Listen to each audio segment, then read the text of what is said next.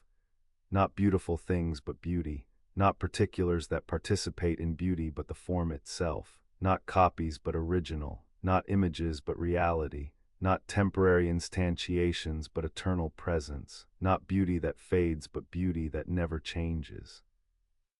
Not beauty mixed with ugliness but beauty pure and perfect and complete.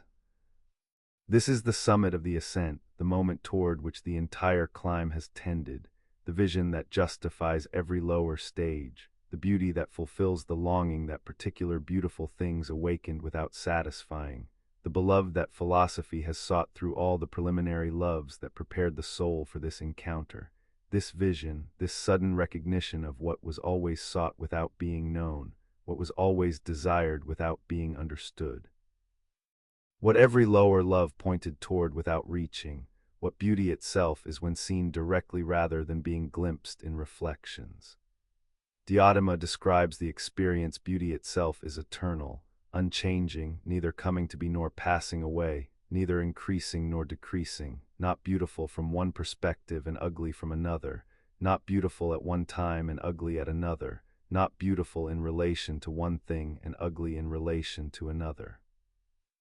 Beauty itself is absolute, perfect, complete, purely itself without admixture, the form that makes all beautiful things beautiful by their participation in it, the reality that particular beauties imperfectly reflect, the eternal pattern that physical beauties approximate temporarily, the being that grounds all beautiful becoming, the one that unifies all beautiful multitude, the good itself in its aspect as beautiful, the ultimate object of desire, the final satisfaction of longing. The beloved that philosophy loves, the vision that justifies the examined life, the end toward which the ascent has climbed, the fulfillment of eros when eros is properly educated, properly directed, properly understood as desire not ultimately for physical union, or even for moral goodness or intellectual achievement, but as desire for beauty itself, for the form that stands beyond all particular beautiful things, for the eternal that transcends all temporal beauties, for the perfect that judges all imperfect approximations. But the vision is brief, is glimpse rather than permanent possession, is flash of insight rather than sustained contemplation, is moment of recognition that fades but that transforms the lover who experiences it, that makes return to lower loves impossible because once beauty itself is seen the lover cannot be satisfied with beautiful things, once the form is glimpsed the copies seem pale and insufficient, once eternity is touched the temporal seems less real, less valuable, less worthy of the love that now is oriented definitively toward the highest, toward beauty itself, toward the good that the lover now pursues with passion that once was wasted on particulars, that now is directed properly toward the form, toward the eternal, toward the beautiful that is also the good, toward the summit of the ascent that the lover has glimpsed and now must pursue through philosophy, through the examined life, through the continued climb that the glimpse has made necessary, has made possible, has made into the lover's definitive orientation, permanent direction, ultimate purpose. This is the ladder of love, the ascent from particular beautiful body to all beautiful bodies, to beautiful souls, to beautiful institutions, to beautiful knowledge, to beauty itself. The climb from physical attraction to philosophical contemplation, the transformation of eros from desire for possession to desire for wisdom, from love of beautiful things to love of beauty, from the particular to the universal, from the temporal to the eternal, from becoming to being, from copies to form. From shadows to sun, from cave to light, from philosophy as desire for wisdom to philosophy as love of beauty itself, which is the good, which is what Diotima teaches through Socrates at the symposium, what Plato presents as the truth about eros when eros is understood philosophically rather than merely physically, when love is educated rather than remaining instinctive, when desire is transformed through ascent that makes the lover into philosopher, the physical attraction into metaphysical longing. The erotic drive into pursuit of eternal beauty that is the highest object, the most worthy beloved, the ultimate goal of the examined life when life is lived as ascent, as climb toward beauty, as love transformed into wisdom love, as eros become philosophy. The teaching raises questions: does the ascent devalue lower loves, or does it transform them? When we climb the ladder, do we abandon the rungs below, or do we bring them with us transfigured? Does philosophy require celibacy, or can erotic energy be redirected without being denied? Is the love of beauty itself cold abstraction, or is it the fulfillment of desire that begins in physical attraction? Can everyone make this ascent, or is it only for philosophical few who have capacity for abstraction, for whom forms are real rather than being mere words, for whom beauty itself is object of desire rather than being empty universal that lacks the concreteness that makes particular beautiful things genuinely lovable? Plato through Diotima suggests that the ascent is real possibility, that eros naturally seeks something more than particular satisfactions, that desire contains within itself orientation toward the eternal even when it does not recognize this,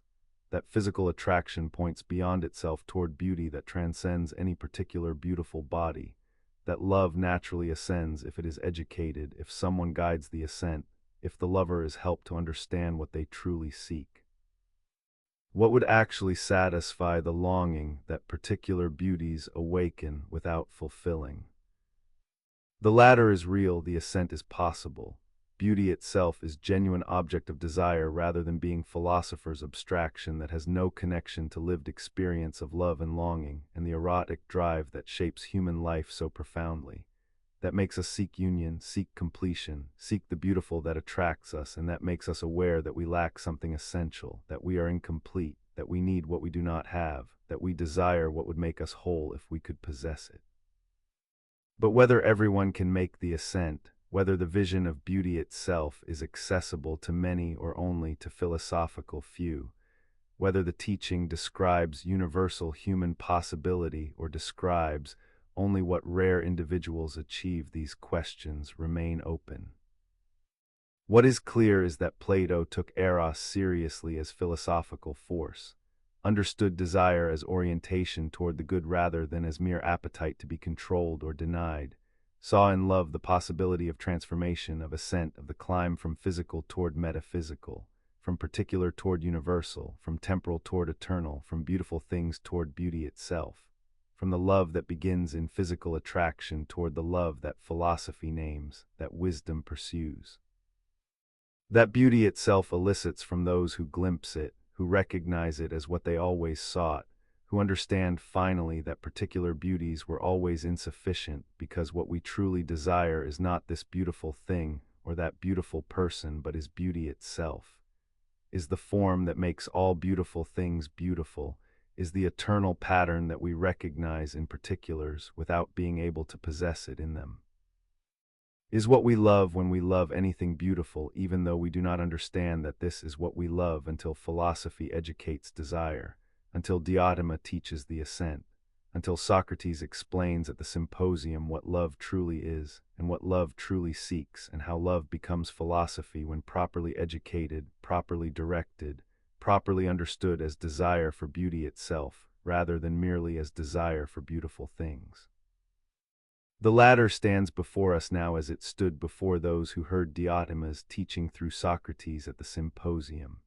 as it has stood before everyone who has read the dialogue and wondered whether the ascent is possible, whether beauty itself is real, whether desire can be transformed into wisdom love, whether eros can become philosophy, whether the examined life includes transformation of love, or whether love remains outside philosophy's scope. Merely physical appetite that must be controlled rather than being potential for ascent, for transformation, for the climb toward beauty that Diotima describes and that Plato presents as possibility, as human potential, as what love can become when educated, when guided, when understood as orientation toward the eternal rather than merely as attachment to temporals, when recognized as desire for beauty itself, that particular beautiful things awaken without satisfying. That philosophy pursues through the examined life, that the ladder of love makes possible for those willing to climb, willing to ascend, willing to be transformed from lovers of beautiful things into lovers of beauty itself, from desire for possession into desire for contemplation, from eros as appetite into eros as philosophy, from the love that seeks to have into the love that seeks to know, from wanting beautiful things into loving beauty, from the bottom of the ladder to the top.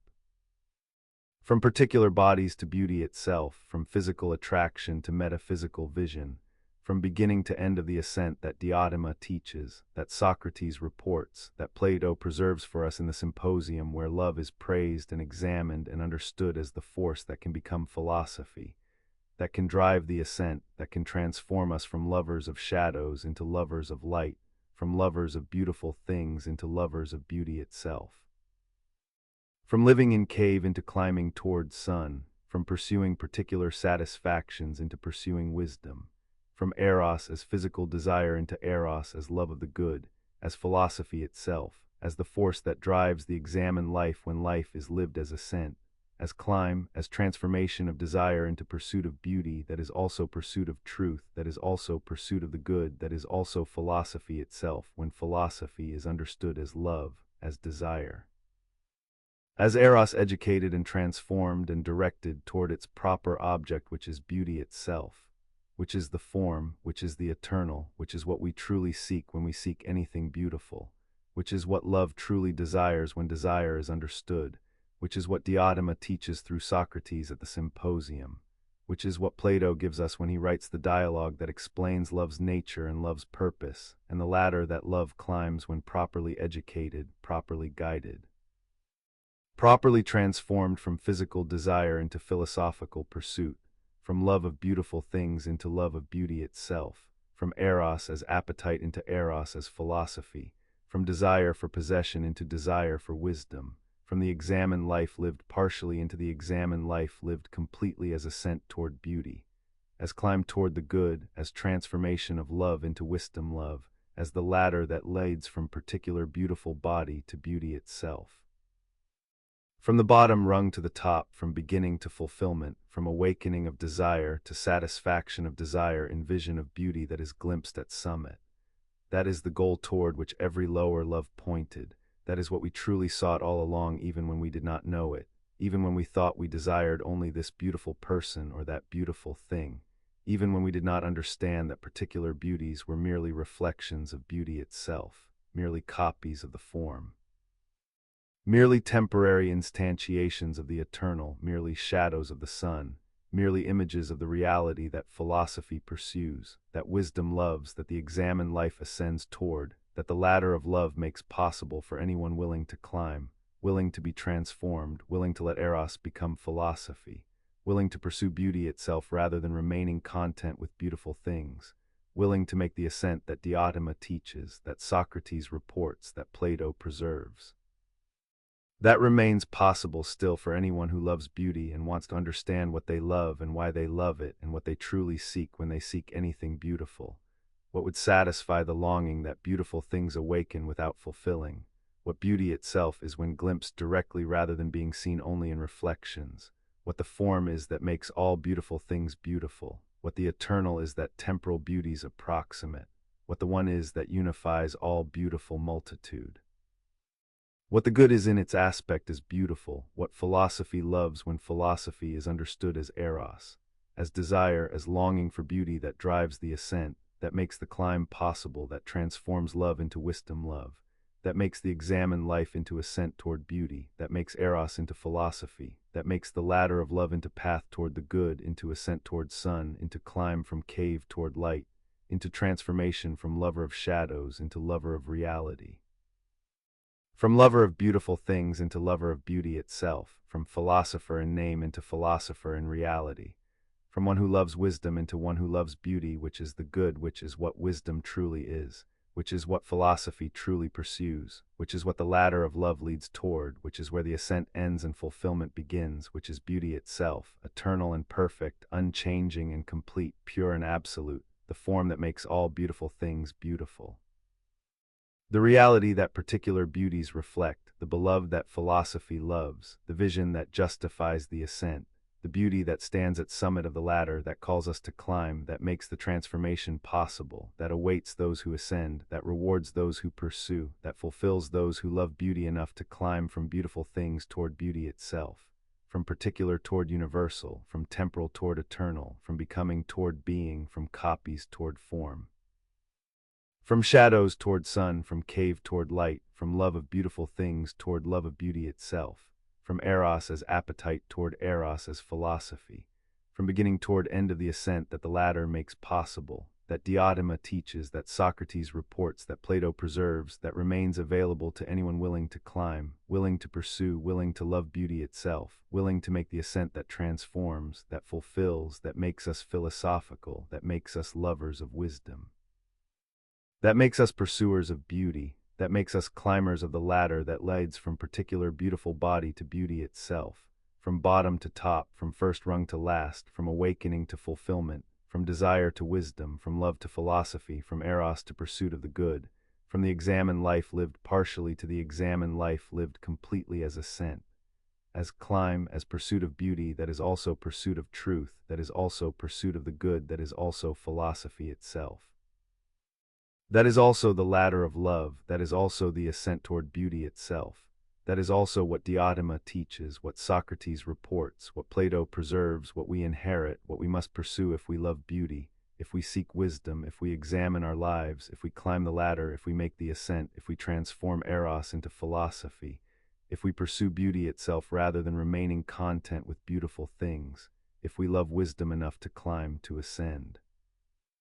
To pursue the beauty that stands at summit, that calls from above, that awaits those who climb, that fulfills those who ascend, that makes the ladder worth climbing, the ascent worth making, the transformation worth undergoing, the examined life worth living as ascent toward beauty, as climb toward the good, as pursuit of what is most real, most valuable, most beautiful, most worthy of love, most deserving of devotion, which is beauty itself, which is the form, which is the eternal, which is the good. Which is what philosophy loves, which is what the ladder leads toward, which is where the ascent ends, which is beauty itself, forever perfect, forever unchanging, forever the beloved that philosophy pursues, forever the summit toward which the ladder climbs, forever the goal that makes the ascent worthwhile, forever beauty itself. In the Timaeus, Plato's most cosmological dialogue, we hear of a divine craftsman, not creator from nothing as in later Christian theology, not omnipotent deity who speaks and worlds appear, but rational artist working with pre-existing materials, sculptor imposing order on disorder, intelligent principle that explains how chaos became cosmos, how the universe exhibits mathematical structure and purpose and beauty, how order arose from the formless and indefinite, how the world came to be as it is rather than remaining in primordial chaos, how structure emerged from structurelessness, how beauty came to characterize the physical universe despite matter's resistance to perfect order.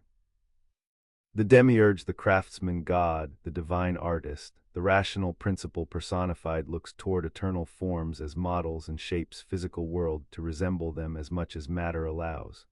makes time as moving image of eternity because physical world cannot achieve the perfect changelessness of forms, but can approximate it through cyclical motion that returns endlessly to same states, creates celestial bodies to mark time's passage through their regular movements. Constructs world soul to animate cosmos and give it intelligence, designs universe geometrically with mathematical ratios and harmonic proportions, makes the physical world as good as possible given the limitations of materials that resist perfect ordering, that introduce irregularity and imperfection, and change into structures that would be eternal and perfect if they could fully embody the forms they approximate. The account begins with a fundamental distinction between being that always is and never becomes, and becoming that always becomes and never is. The forms belong to being are eternal, unchanging, perfectly self-identical, grasped by reason alone without sense perception's help. Physical things belong to becoming are temporary, changing, never fully themselves, but always becoming something else, known through sense perception rather than through pure reason. The physical world is realm of becoming, cannot have the perfect reality of forms, is always imperfect copy of eternal originals, is realm of shadows rather than of substance, of images rather than of reality itself. But the demiurge desires that everything be as good as possible, wants to impose order on disorder, wants to make cosmos rather than chaos, wants physical world to resemble forms even though perfect resemblance is impossible, wants to create beauty in structure and intelligibility rather than leaving matter in formless flux. So the demiurge works like craftsman shaping materials toward best possible result, like artist creating according to vision of what should be even though materials resist complete realization of vision, like rational principle organizing according to mathematical patterns, even though matter introduces irregularities that prevent perfect mathematical structure. The demiurge first creates world soul by blending being and becoming, mixing the same and the different according to mathematical ratios, dividing the mixture according to harmonic proportions, forming it into great cosmic sphere that contains and animates the physical universe, that gives cosmos intelligence and life, that makes universe into living organism rather than dead mechanism. That ensures physical world exhibits order and purpose rather than being merely random collection of particles obeying mindless laws. The world soul is intermediate between forms and matter, between being and becoming, participates in both, allows communication between eternal patterns and temporal instantiations, makes cosmos intelligible by giving it soul that thinks and that organizes according to rational principles, even though it cannot achieve the perfect rationality of pure forms. Then the demiurge creates the celestial bodies, sun and moon and planets and stars, arranging them geometrically, giving them circular motions because circular motion most closely approximates eternal self-identity through returning endlessly to same path, making their movements regular and predictable so they can serve as measures of time, as markers of days and years and seasons, as embodiments of mathematical order visible to sense perception, as moving images of eternity that approximate through regularity what forms possess perfectly through unchangingness. The heavens are most divine part of physical world because they most closely approximate forms, exhibit most perfect order, change least and most predictably, approach most closely to being even while remaining in realm of becoming. The elements earth, water, air, fire are constructed geometrically, are associated with regular solids, are mathematically ordered even though they mix and separate and transform into each other, even though they introduce irregularity and unpredictability into physical world, even though they resist perfect ordering. The demiurge assigns each element to geometric form: earth to cube, water to icosahedron, air to octahedron, fire to tetrahedron, making physical substances mathematical, making matter intelligible through geometry, imposing rational structure on what resists structure, creating cosmos where even basic elements exhibit order even though order is imperfect, even though elements mix irregularly.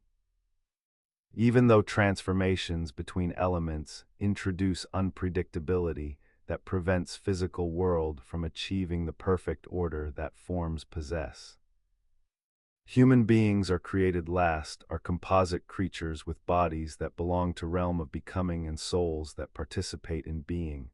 with reason located in head nearest to heavens and to forms, with spirit located in chest mediating between reason and appetite, with appetite located in belly farthest from reason and most connected to body's physical needs. Humans are microcosms reflecting macrocosm structure, are miniature universes with same rational order that characterizes cosmos, are beings who can understand cosmos because they participate in same world soul that animates it, are creatures capable of philosophy because their souls can grasp forms even though their bodies belong to physical world of becoming. But Timaeus, who presents this account, emphasizes that it is likely story rather than certain truth, is probable account rather than demonstrated knowledge, is best explanation we can give of physical world even though physical world's changeability means we cannot have genuine knowledge of it, can only have opinions that are more or less likely, more or less reasonable, more or less adequate to phenomena without ever achieving certainty. Cosmology cannot be science in the way that mathematics or dialectic are sciences because physical world is always changing, always becoming rather than being, always imperfect copy of forms rather than being forms themselves. We can tell likely stories about it, can construct probable accounts, can develop explanations that are reasonable without being certain, but we cannot have genuine knowledge of what is always changing, can only know what is eternal and unchanging, can only grasp being rather than becoming, can only understand forms rather than particulars. The status of this cosmology is therefore ambiguous. Is it literal truth about how cosmos came to be? Or is it myth that expresses philosophical insights without being historically accurate? Did the demiurge actually create the world at some moment in past? Or is creation story a way of analyzing eternal cosmos, of showing how order relates to disorder, how intelligence relates to necessity, how purpose relates to mechanism, how forms relate to physical instantiations without implying temporal beginning, without claiming that world actually came into being rather than having existed eternally with the structure that the story describes as if it resulted from demiurge's creative activity? Plato leaves this ambiguous, suggests through Timaeus that the account is tentative, acknowledges that we cannot know with certainty about physical world, offers likely story that may capture truth even if details are mythical, that may point toward reality even if pointing is metaphorical, that may illuminate cosmos's structure even if narrative of creation is not literal history. The demiurge may be personification of rational principle rather than personal deity, may be Plato's way of saying that cosmos exhibits intelligent design without committing to intelligent designer as separate being, may be mythical expression of the insight that physical world is ordered rather than chaotic, that it exhibits mathematical structure and teleological organization, that it serves purposes beyond mere mechanical causation. That it is beautiful and good and intelligible because it resembles forms even though it cannot perfectly embody them. The Timaeus-influenced later philosophy enormously provided framework for thinking about cosmic order, about relationship between forms and physical world, about purpose and mechanism, about intelligence and necessity, about how eternal patterns relate to temporal instances. Middle Platonists developed the demiurge into more explicitly theological figure, merged Platonic cosmology with religious creation accounts, made demiurge into God who creates purposefully and intelligently. Neoplatonists elaborated complex metaphysics where one generates intellect, generates soul, generates physical world through emanation rather than creation, where demiurge becomes aspect of divine intelligence rather than separate craftsman God. Christian Platonists identified demiurge with God the Creator, merged Genesis with Timaeus, read Plato as anticipating Christian doctrine of creation, even though Platonic demiurge works with pre-existing matter rather than creating from nothing, even though Platonic cosmos may be eternal rather than having temporal beginning, even though Plato's cosmology differs fundamentally from Christian theology, even while sharing concern with how order and purpose characterize universe. Modern science abandoned the demiurge, explained cosmic order through natural law rather than through intelligent design, showed that regularity and structure arise from physical processes without requiring divine craftsmen, demonstrated that mathematics describes nature without needing to posit that nature was crafted according to mathematical patterns. But questions remain about why universe is intelligible, why mathematics applies so unreasonably effectively to physical world, why cosmos exhibits order and beauty and structure rather than being chaos, why natural law holds rather than everything being random, why something exists rather than nothing, why existence takes this form rather than some other form or no form at all.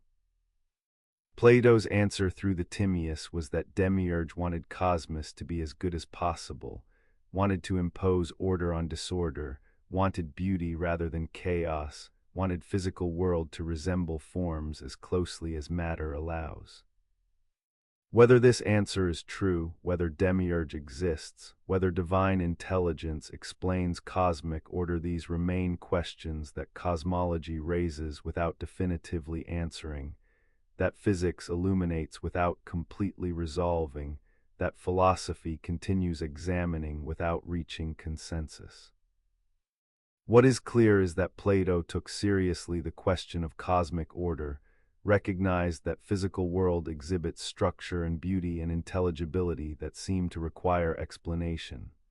offered account that made purpose and intelligence central to understanding cosmos, created framework that shaped how Western thought conceived nature and its relationship to eternal patterns for 2 millennia. The demiurge shapes chaos into cosmos, looks to forms as models, creates world soul to animate universe, constructs celestial bodies to measure time, organizes elements geometrically, makes humans capable of understanding cosmos because we participate in world soul, makes physical world as good as possible given matter's limitations, creates beauty and order and purpose rather than leaving formless flux, makes the examined life possible by making cosmos intelligible. By making universe rational enough to be understood, mathematical enough to be studied, purposeful enough to be meaningful, ordered enough to be known even though knowledge of physical world can only be probable rather than certain, can only be likely story rather than demonstrated truth, can only approximate understanding without achieving certainty because cosmos belongs to becoming rather than being, changes rather than remaining eternal, is imperfect copy of forms rather than being forms themselves. Is realm of shadows rather than realm of reality, is what the demiurge made by imposing order on disorder, structure on chaos, beauty on formlessness, intelligibility on what resists being known, creating cosmos that exhibits purpose even though purpose cannot be completely achieved in physical world, that shows mathematical structure even though structure is imperfect, that resembles forms even though resemblance is approximate, that is as good as possible given what the demiurge had to work with. Given materials that resist perfect order, given necessity that constrains what intelligence can achieve, given matter that introduces irregularity into structures that would be perfect if they could fully embody forms they approximate, given physical world that belongs to becoming rather than being, that is realm of change rather than realm of eternity, that is what the demiurge shaped according to best possible pattern, according to forms that serve as models. According to good that determines what should be even though what should be cannot be perfectly realized in matter, cannot be completely achieved in physical world, cannot be fully embodied in cosmos that remains imperfect copy of perfect originals, remains temporal image of eternal patterns, remains what the demiurge made when shaping chaos into cosmos, disorder into order, formlessness into form, creating world that exhibits beauty and structure and purpose even though beauty is imperfect. Structure is approximate, purpose is constrained by necessity, cosmos is as good as possible given limitations of matter, resistance of necessity, imperfection that characterizes everything that belongs to becoming rather than being, everything that changes rather than remaining eternal, everything that the demiurge crafted according to forms that serve as patterns, according to good that determines what should be. According to vision of cosmos as beautiful and ordered and intelligible, even though cosmos can never perfectly achieve beauty and order and intelligibility that forms possess, can only approximate through regularity what eternity possesses perfectly, can only resemble through mathematical structure what forms are essentially, can only image through time what being is eternally, creating cosmos as likely story that Timaeus tells, as probable account rather than certain knowledge. As best explanation of physical world that admits of explanation even though physical world's changeability means we cannot have genuine knowledge of it, can only have opinion about it, can only construct likely stories that may be true without being provable, that may capture reality without being demonstrable, that may illuminate cosmos without providing certainty, because cosmos belongs to realm of becoming rather than being, is physical rather than intelligible, is sensible rather than purely rational, is what the demiurge shaped when looking toward forms as models, when desiring that everything be as good as possible, when creating world soul to animate universe, when organizing elements geometrically, when making celestial bodies to mark time, when crafting cosmos according to best possible pattern given limitations of matter, given resistance of necessity, given imperfection that characterizes everything in physical world. Everything that the demiurge made when shaping chaos into cosmos, when imposing order on disorder, when creating universe that exhibits purpose and beauty and structure and intelligibility, even though none of these can be perfectly achieved in realm of becoming, even though cosmos remains imperfect copy of eternal forms, even though physical world approximates rather than embodying, resembles rather than being, images rather than realizes the perfection that forms possess eternally. The beauty that being has essentially, the order that eternity maintains unchangingly, the intelligibility that reason grasps directly when contemplating forms rather than studying physical world, when examining being rather than becoming, when pursuing wisdom through dialectic rather than through cosmology, when ascending toward forms rather than studying their shadows, when loving beauty itself rather than beautiful things, when living the examined life as Plato taught it should be lived as ascent toward forms. As climb toward good, as pursuit of wisdom that the demiurge also pursues in creating cosmos, in shaping physical world according to best possible pattern, in making universe as good as it can be given what materials allow, given what necessity permits, given what matter can achieve when organized according to forms, when shaped by intelligence, when crafted by demiurge who looks toward eternal patterns and creates temporal images, who imposes order on chaos, who makes cosmos rather than leaving disorder, who creates universe that exhibits beauty and structure and purpose even though beauty is imperfect, structure is approximate, purpose is constrained, cosmos is copy rather than original, image rather than reality, shadow rather than substance, what the demiurge made when desiring that everything be as good as possible, when shaping chaos into cosmos, when creating world soul to animate universe, when organizing physical world according to forms. When making cosmos intelligible and beautiful and ordered as likely story that Timaeus tells, as probable account that we can believe even though we cannot know with certainty, as best explanation of how chaos became cosmos, disorder became order, formless became formed, physical world came to exhibit structure and beauty and purpose that seemed to require explanation, that Plato explains through demiurge who shapes according to eternal patterns, who creates according to good, who makes physical world as good as possible, who crafts cosmos that remains forever imperfect copy of perfect forms, forever temporal image of eternal being, forever the likely story that Timaeus tells, that Plato preserves, that philosophy examines, that we inherit when we read the Timaeus, when we wonder about cosmic order, when we ask why universe is intelligible, when we seek to understand how physical world relates to eternal forms, how becoming relates to being, how time relates to eternity, how chaos became cosmos, how the demiurge shaped disorder into order, how the likely story that Timaeus tells captures truth about universe even if story is myth, even if demiurge is personification rather than person, even if creation is analysis rather than history, even if cosmology is tentative rather than certain, even if we can only construct probable accounts rather than demonstrated truths about physical world that belongs to becoming. That changes constantly, that resists genuine knowledge, that admits only opinion even though opinion can be reasonable, can be likely, can be best explanation available even if not certain, even if not demonstrated, even if not knowledge in strict sense but only belief that may be true, that probably is true, that the examined life accepts as likely story about how demiurge shaped chaos into cosmos, disorder into order, formlessness into form. Creating universe that exhibits beauty and structure and purpose even though beauty is imperfect, structure is approximate, purpose is constrained by necessity, cosmos is as good as possible given limitations of matter, given what the demiurge could achieve when looking toward forms as models, when desiring that everything be as good as possible, when creating according to best possible pattern, when shaping chaos into cosmos, when making universe that we inhabit, that we study, that we wonder about. That the Timaeus explains through likely story of demiurge creating, of craftsman shaping, of intelligence imposing order, of purpose guiding formation, of forms serving as patterns, of cosmos resembling eternity, of physical world imaging being, of time moving as image of eternity, of celestial bodies marking time, of world soul animating universe, of elements organized geometrically, of humans capable of understanding because we participate in world soul.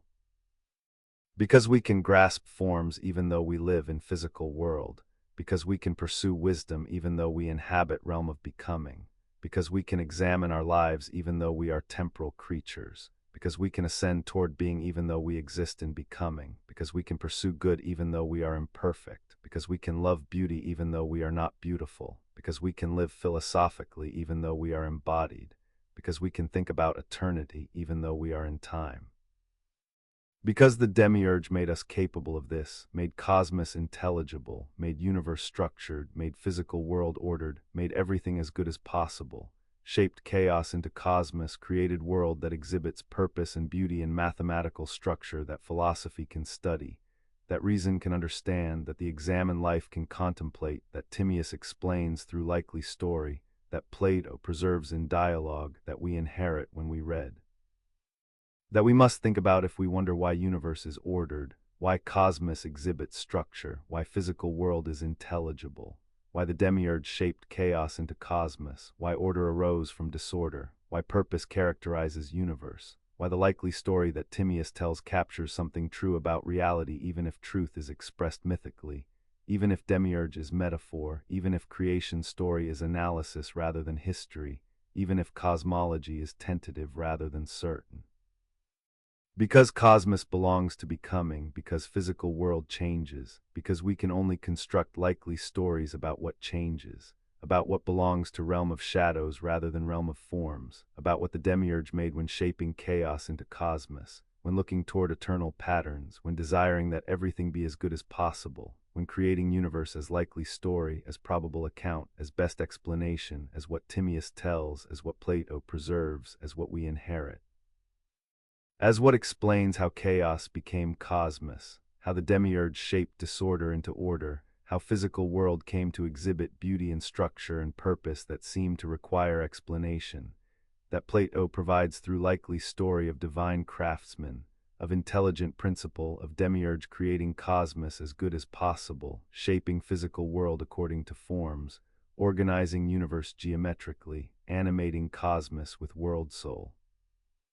Making everything as ordered and beautiful and purposeful as matter allows, as necessity permits, as the demiurge achieves when crafting cosmos from chaos, when creating universe that we inhabit, that exhibits order we can study, beauty we can appreciate, purpose we can contemplate, intelligibility we can understand, because the demiurge shaped chaos into cosmos, because order was imposed on disorder, because physical world exhibits structure that likely story explains, that Timaeus describes. That Plato preserves, that we inherit, that remains available to anyone who reads the Timaeus, who wonders about cosmic order, who asks why universe is intelligible, who seeks to understand how the demiurge shaped chaos into cosmos. When arguments reached their limits, when dialectic had climbed as far as logic could carry it toward the forms, when reason approached questions that exceeded demonstration's capacity to resolve, when philosophy encountered mysteries that admit no proof, Plato turned to myth. Not because argument had failed and myth was second debiest consolation, not because reason was inadequate and imagination must substitute, but because some truths require story as well as syllogism, require images alongside arguments, require narrative that addresses whole soul rather than only intellect, require poetry that speaks to spirit and appetite as well as to reason, require myth that conveys what philosophy approaches without fully grasping, that suggests what cannot be demonstrated, that points toward realities that transcend logical proof. The myths appear throughout the dialogues, the myth of at the Republic's end showing souls choosing their next lives, the creation myth in the Timaeus describing the demiurge shaping chaos into cosmos, the myth of the cave depicting the philosopher's ascent from shadow to light, the chariot allegory in the Phaedrus showing soul as driver struggling to control two horses representing spirit and appetite, the myth of Atlantis describing ancient civilization that fell through hubris and corruption.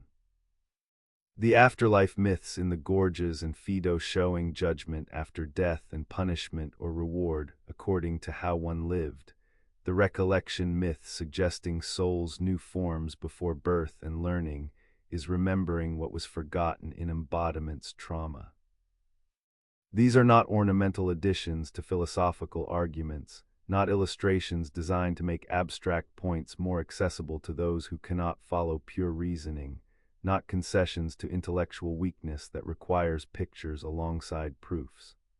The myths are essential to Plato's philosophy, convey insights that argument cannot establish, point toward truths that demonstration cannot capture, address dimensions of human experience that logic alone cannot illuminate.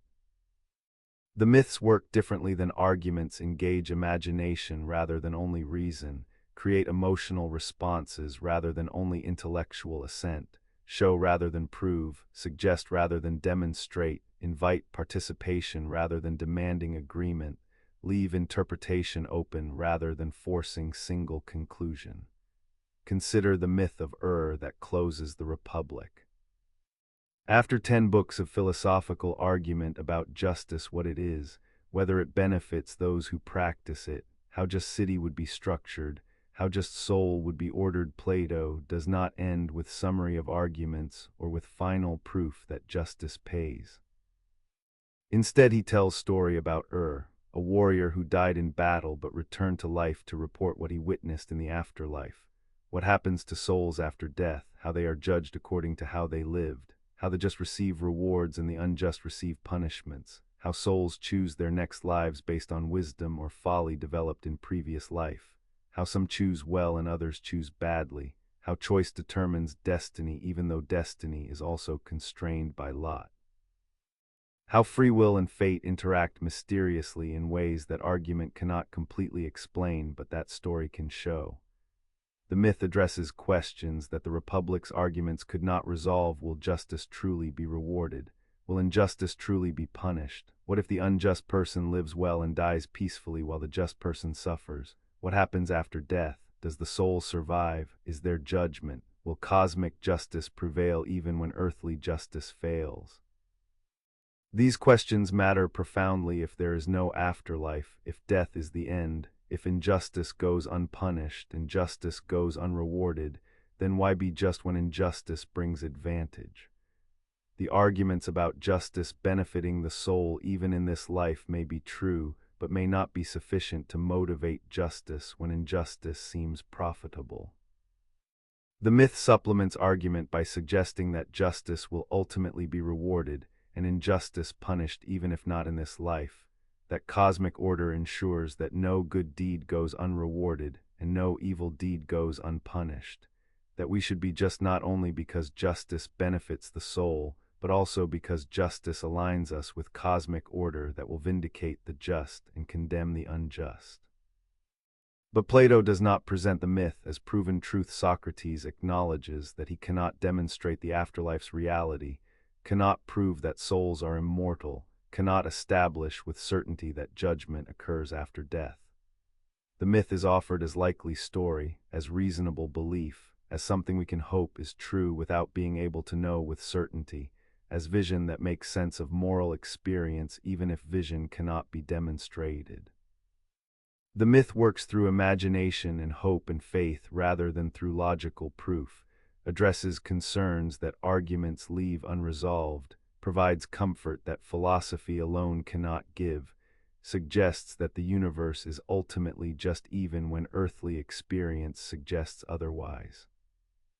The cave allegory works differently, is not about afterlife but about this life, about the condition we find ourselves in, about the possibility of enlightenment, about the difficulty of ascending from ignorance to knowledge, about the philosopher's obligation to return and help others even though return is dangerous.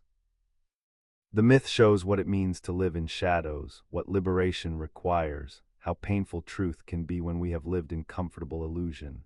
how those who have seen the light will be misunderstood by those who remain in darkness, how the examined life requires courage because examining threatens comfortable certainties, because truth disturbs those who prefer familiar shadows, because philosophy makes enemies of those who resent being shown their ignorance. The cave is myth rather than argument because it works through image rather than through logic, creates experience of understanding rather than only intellectual assent, shows the journey rather than only describing its stages, makes visible the difficulty and danger and necessity of philosophical assent in ways that abstract argument about knowledge and ignorance could not achieve. When we enter the cave imaginatively, when we sit among the prisoners and watch shadows, when we experience the pain of being forced upward toward light, when we feel the sun's blinding brightness after lifetime of darkness, when we understand the difficulty of returning to darkness after seeing light, we grasp something about philosophy that arguments about epistemology cannot convey, understand viscerally what the examined life requires. Recognize ourselves as prisoners who must choose whether to remain in comfortable darkness or to accept painful liberation. The chariot allegory in the Phaedrus depicts soul as charioteer driving two horses, one noble and obedient representing spirit, one wild and unruly representing appetite trying to ascend toward the forms, toward the place beyond heaven where being dwells, trying to glimpse eternal realities while struggling to control the horses that pull in different directions, that make the ascent difficult, that sometimes cause the soul to fall when the wild horse proves too strong, when appetite overwhelms reason. When the chariot crashes and the soul loses its wings and falls into embodiment. The myth shows the complexity of human nature, the struggle between reason and appetite with spirit mediating, the difficulty of maintaining focus on eternal truths when bodily desires distract, the tragedy of falling from contemplation of forms into physical existence, the possibility of regaining wings through philosophy, through remembering what the soul knew before it fell, through the examined life that turns soul back toward forms. That helps it ascend again toward the place beyond heaven where it once dwelt. This myth addresses questions about soul's nature that arguments cannot fully resolve. Is soul simple or complex? How do reason and appetite and spirit relate? Why is the examined life difficult? Why do we resist what would benefit us? Why does appetite pull downward while reason calls upward? The chariot allegory shows these conflicts imaginatively, makes visible the struggle that everyone experiences between better and worse impulses, suggests that the struggle is cosmic and eternal rather than being merely personal and temporary, that the soul's nature involves this tension between ascending and falling, between contemplating forms and pursuing pleasures, between living according to reason and living according to appetite. Plato uses myths especially when discussing origins and ends, how cosmos began, what happens after death, how souls came to be embodied, what the ultimate principles are that ground everything else. These questions exceed what demonstration can establish because they concern what is beyond experience, what cannot be observed or tested or proven through the methods that work for questions within experience. We cannot observe cosmic origins, cannot witness what happens after death, cannot remember pre-existence if we had one, cannot grasp first principles through anything more fundamental, because by definition, first principles are what everything else depends on without themselves depending on anything prior. So Plato tells likely stories about these matters, probable accounts rather than demonstrated truths, reasonable beliefs rather than certain knowledge, myths that point toward how things might be even though we cannot prove how things are, stories that make sense of experience even though experience cannot verify the stories, narratives that address questions argument cannot resolve but that philosophy cannot ignore because they matter for how we live, for what we value. For whether justice and virtue and wisdom are worth pursuing, for whether the examined life makes sense if there is no cosmic order that vindicates it, no afterlife that rewards it, no eternal truths that make it more than subjective preference. The myths work because they engage the whole soul. Reason grasps the structure and implications. Spirit responds to nobility and beauty in the stories. Appetite is checked by fear of punishment or drawn by hope of reward. Imagination creates images that lodge in memory more firmly than abstract arguments. Emotions are moved in ways that pure logic cannot move them. The myths make philosophy accessible to those who cannot follow technical dialectic, but who can understand stories, who can respond to images, who can grasp through narrative what they could not grasp through demonstration. But the myths also serve those who can follow arguments, provide insights that arguments approach without capturing, suggest dimensions of reality that logic cannot fully illuminate, address the mysterious and numinous aspects of existence that philosophy risks losing when it restricts itself to what can be demonstrated. Plato knew that myths could deceive as well as illuminate, that stories can be false as well as true, that imagination can mislead as well as guide. He criticized poets for telling myths that portrayed gods and heroes badly, that encouraged vice rather than virtue, that corrupted souls through false images. But his own myths were carefully crafted to serve philosophy rather than undermine it, to support the examined life rather than to replace it with unthinking belief, to supplement argument rather than to substitute for it, to point toward truths that dialectic approaches without fully grasping rather than to provide comfortable lies that excuse us from thinking carefully about difficult questions. The myths remain powerful when arguments have been challenged and revised, continue teaching when technical points have been debated and modified, speak to us across centuries in ways that syllogisms do not because stories endure where proofs fade, because images stay with us when demonstrations are forgotten, because the cave and the chariot and the myth of continue showing us truths about human condition that we recognize even when we question the metaphysics that frames them. Even when we doubt the afterlife that some myths describe, even when we reject the cosmology that others present. The myths work independently of the arguments in some ways, convey insights that remain valuable even when the philosophical framework changes, speak to universal human experiences and concerns that transcend particular theoretical commitments. And perhaps this is why Plato used myths alongside arguments, because he understood that philosophy must address the whole person rather than only intellect, must speak to concerns that logic alone cannot resolve, must provide hope and meaning and purpose alongside demonstration and proof, must recognize that humans need stories as well as syllogisms, need images as well as arguments, need poetry as well as logic. Need myths that tell what philosophy cannot fully demonstrate but that the examined life requires if it is to make sense, if it is to be livable, if it is to address our deepest questions about meaning and purpose and cosmic justice, and what happens when we die and whether virtue matters, and whether the universe is ultimately ordered by the good or is merely random flux that cares nothing for justice or truth or beauty. The myths tell what philosophy cannot prove, but what the examined life needs to believe, that justice will ultimately be rewarded, that injustice will ultimately be punished, that the soul is immortal, that cosmic order prevails even when earthly experience suggests chaos, that virtue aligns us with eternal truths, that wisdom connects us to forms, that the examined life participates in reality rather than remaining among shadows. That philosophy is ascent toward what is most real and most valuable and most beautiful, that the good governs cosmos even when evil seems to triumph, that there is pattern laid up in heaven even when earth exhibits disorder, that myths point toward truths that arguments approach without fully capturing, that stories tell what syllogisms cannot demonstrate, that imagination shows what reason cannot prove, that the examined life requires myths as well as arguments, poetry as well as logic,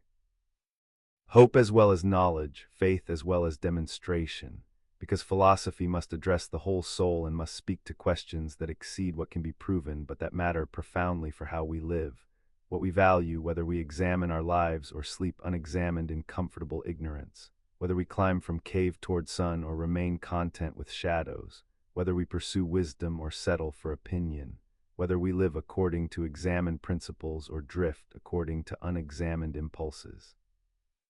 Whether we are philosophical or merely human in the limited sense that accepts fate without questioning it, existence without examining it, shadows without seeking light, becoming without pursuing being, the many without loving the one, beautiful things without ascending toward beauty itself, the temporal without glimpsing eternal, the changing without grasping unchanging, the imperfect without pursuing perfect, the myths without understanding that myths point beyond themselves toward truths that philosophy pursues. That reason approaches, that the examined life seeks, that Plato expressed through myths when arguments reached their limits, when logic could climb no farther, when demonstration encountered questions that exceeded its capacity, when philosophy needed poetry to supplement proof, when the examined life required stories as well as syllogisms, when myths told what philosophy could not demonstrate but what wisdom needed to believe, what hope required to sustain pursuit, what meaning demanded to justify examination, what the soul needed to continue ascending even when ascent brought no certainty, even when vision was glimpse rather than possession, even when forms remained forever beyond complete grasp, even when the good stood beyond being, even when beauty itself could only be loved without being fully known. Even when myths pointed toward truths that exceeded what philosophy could prove, but that the examined life could not abandon without losing what made examination worthwhile, what made ascent meaningful, what made pursuit of wisdom more than futile gesture, what made the examined life worth living even when examination brought no final answers, even when philosophy provided no complete certainty, even when myths were required to tell what arguments could not demonstrate, to show what logic could not prove, to suggest what reason could not establish, to point toward truths that philosophy pursued without fully possessing, that wisdom loved without completely knowing, that the examined life sought without definitively finding, that myths told when philosophy reached its limits, when arguments ended and stories began, when demonstration gave way to imagination, when proof required supplementation by poetry, when the examined life needed myths to tell what philosophy could not, to show what arguments approached without capturing, to suggest what reason glimpsed without grasping, to convey what Plato understood required myths as well as arguments, stories as well as syllogisms, imagination as well as logic, poetry as well as philosophy, because the examined life must address the whole soul and must speak to questions that matter profoundly even when they exceed what can be proven, must provide hope and meaning even when providing certainty is impossible, must tell likely stories when certain knowledge is unavailable, must construct probable accounts when demonstration fails, must offer myths when arguments reach their limits, must use poetry when logic cannot capture what needs to be said, must tell stories that show what syllogisms cannot prove, that suggest what reason cannot establish, that point toward truths that philosophy pursues, that wisdom loves, that the examined life seeks, that myths tell when philosophy cannot. When arguments end and imagination begins, when demonstration gives way to narrative, when proof requires poetry, when the examined life needs myths to supplement arguments, stories to complete syllogisms, imagination to fulfill reason, poetry to perfect philosophy, because Plato understood that myths tell what philosophy cannot, that stories show what arguments only approach, that imagination reveals what logic cannot capture, that poetry speaks what prose cannot say. That myths are essential to philosophy rather than being ornamental additions, that the examined life requires stories as well as demonstrations, that wisdom needs imagination as well as reason, that the ascent toward forms requires myths to tell what the journey means, what the vision promises, what the pursuit seeks, what philosophy loves, what the examined life is for, why examination matters, why ascent is worthwhile, why we should climb from cave toward sun even when climb is difficult. Even when light is painful, even when vision is incomplete, even when myths are required to tell us why, to show us what the examined life pursues, to suggest what philosophy seeks, to point toward truths that arguments approach without proving, that reason glimpses without grasping, that the examined life needs to believe even when belief exceeds knowledge, even when hope transcends proof, even when myths tell what philosophy cannot demonstrate but what wisdom requires, what the examined life needs. What makes pursuit worthwhile, what makes examination meaningful, what makes the ascent toward forms matter even when forms remain forever beyond complete possession, forever the beloved that philosophy loves through myths and arguments both, through stories and syllogisms both, through imagination and reason both, through poetry and logic both, through all the resources that Plato deployed when constructing philosophy that addressed whole soul. When creating examined life that required myths as well as arguments to be complete, to be livable, to be worth pursuing, to tell what philosophy could not fully demonstrate but what wisdom needed to believe, what hope required to sustain pursuit, what the examined life demanded to be meaningful, what myths told when philosophy reached its limits, what stories showed when arguments ended, what imagination revealed when reason paused, what poetry sang when prose fell silent.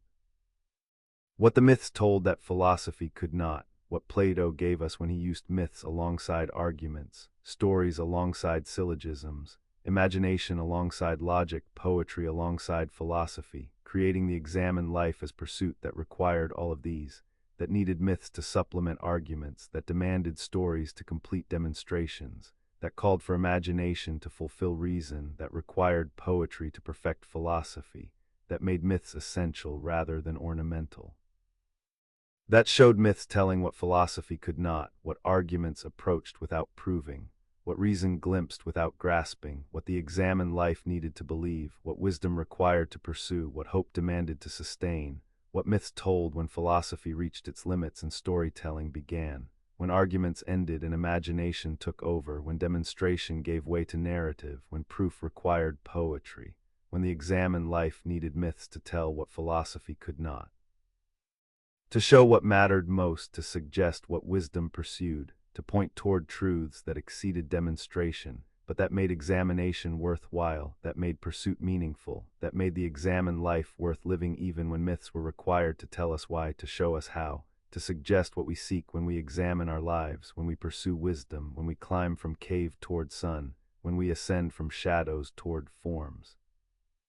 When we live philosophically as Plato taught through arguments and myths both, through demonstrations and stories both, through all the resources that philosophy could deploy when addressing questions that mattered most, when speaking to concerns that ran deepest, when telling what needed to be told even when telling required myths, even when showing required stories, even when suggesting required imagination, even when conveying required poetry, because myths told what philosophy could not. What arguments approached without proving, what reason glimpsed without grasping, what the examined life needed to believe, what wisdom required to pursue, what made philosophy matter, what made examination worthwhile, what made the ascent meaningful, what myths told when philosophy reached its limits and Plato turned to stories, to imagination, to poetry, to myths that told what philosophy could not. For 20 years Aristotle studied at Plato's academy, arrived as a 17-year-old from Stagira in northern Greece, remained until Plato's death when Aristotle was 37, absorbed Platonic philosophy so thoroughly that his own thought would be forever shaped by problems and questions that Plato had defined, by frameworks that Plato had established, by concerns that dominated the academy during those 2 decades when Aristotle learned philosophy by practicing it in community devoted to examination, to dialectic, to mathematics, to the pursuit of wisdom that Plato embodied, and that the academy institutionalized. But after Plato died, after the academy passed to new leadership that Aristotle apparently found uncongenial, after Aristotle left Athens and traveled and studied and eventually returned to found his own school after all this, Aristotle wrote works that systematically criticized Plato's doctrines, that rejected the theory of forms, that grounded philosophy in empirical observation rather than in transcendent contemplation,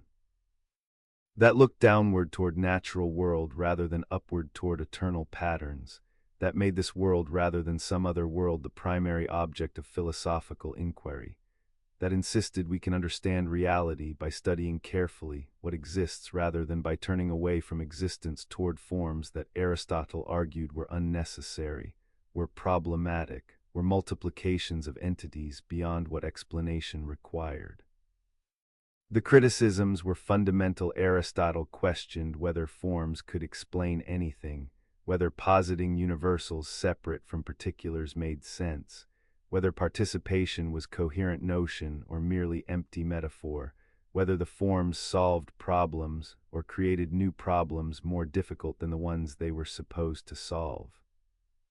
In the Metaphysics, Aristotle argued that forms separated from particulars cannot explain the particulars. If the form of human exists separately from individual humans, how does it make Socrates human?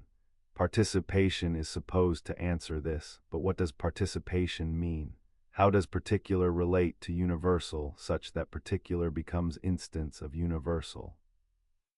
Plato never adequately explained this. Aristotle claimed, merely used metaphors. Particulars participate in forms or imitate them,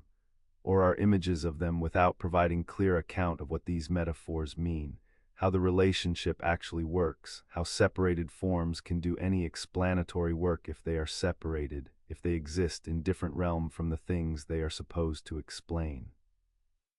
Aristotle argued that we can explain universality without positing separately existing forms. Universals exist in particulars rather than separately from them, exist as patterns that many individuals share rather than as independent entities in transcendent realm. The form of human is not separate thing, but is what all humans have in common, is the pattern that makes each individual human rather than something else, is essence that exists in individuals rather than existing apart from them. This makes universals real without requiring separate realm, makes forms explanatory without multiplying entities unnecessarily, solves the participation problem by denying that there is gap between forms and particulars that participation must bridge.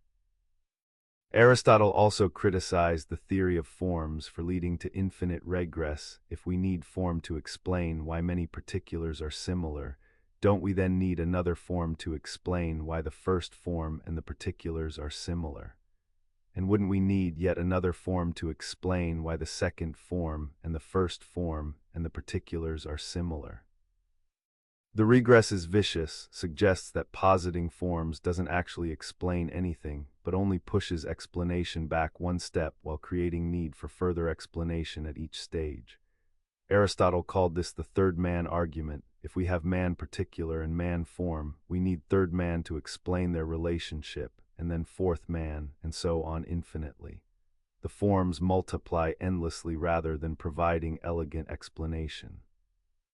Furthermore, Aristotle argued, Plato's theory leads to absurdities. If there are forms for all universals, there must be forms for negations and privations and relations and artifacts, forms for not being and ugliness and greater than and bed. But these seem implausible. Does not being exist? Is there form of ugliness alongside form of beauty? Do relations between things have independent existence? Did craftsmen who made first bed look to eternal form of bed?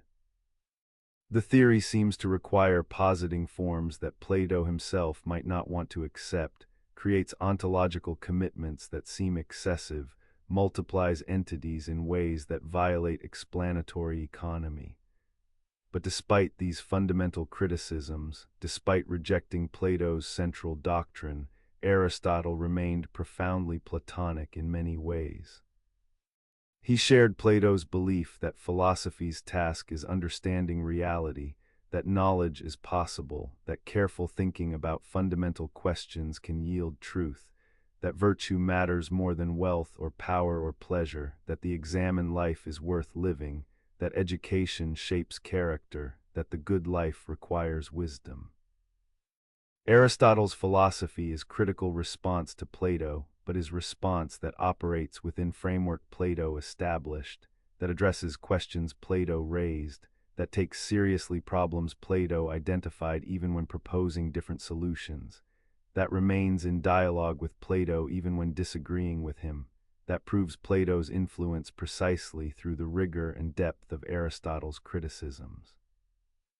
Aristotle preserved Plato's concern with essence, what makes something what it is, what is its fundamental nature, what must it have to be the kind of thing it is rather than some other kind. But Aristotle located essence in particulars rather than in separate forms, made substance rather than form the primary category, grounded explanation in this world rather than in transcendent realm. Aristotle preserved Plato's teleology, the idea that things have purposes, that nature exhibits goal-directedness, that understanding requires grasping what things are for as well as what they are made of. But Aristotle made purpose immanent rather than transcendent, made final causes work within nature rather than drawing nature toward separate forms, made teleology naturalistic rather than requiring reference to eternal patterns. Aristotle's ethics built on Platonic foundations while modifying them significantly. Virtue remains central. Character matters more than consequences. Eudaimonia flourishing. Well-being is the good that all actions aim at. But Aristotle grounded virtue in habituation rather than in knowledge of the good, made practical wisdom phronses rather than theoretical wisdom sophia central to ethics,